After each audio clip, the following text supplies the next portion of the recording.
এই কথাটি প্রথম বলেছিলেন হিপোক্রেটস।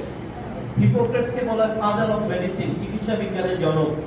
আজ থেকে 2500 বছর আগে প্রাচীন গ্রিসে তার জন্ম হয়েছিল। চিকিৎসা বিজ্ঞানে অবদানের জন্য তাকে বলা হয় ফাদার অফ মেডিসিন, চিকিৎসা বিজ্ঞানের জনক। আচ্ছা, তাহলে হিপোক্রেটস কত আগে জন্মগ্রহণ করেছিলেন? তখন কি ডাক্তার ছিল, হাসপাতাল ছিল?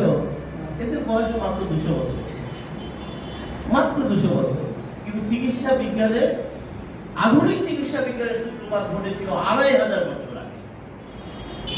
তো তারা কি দিয়ে চিকিৎসা বিজ্ঞান শুরু করেছিলেন? গাছপালা, লতা পাতা, খাবার দাবার দিয়ে। জোরে একটা হাততালি। তারা কাজ করতে গিয়েছেন, চিকিৎসা দিতে গিয়েছেন, দেখেছেন যে খাবার দিয়ে আপনার দেহের মেডিসিন হতে পারে। এই জন্য হিপোক্রেটসের একটা গুরুত্বপূর্ণ উক্তি আছে, যে খাবার খেলে রোগ সারে সেই খাবারে আপনার দেহের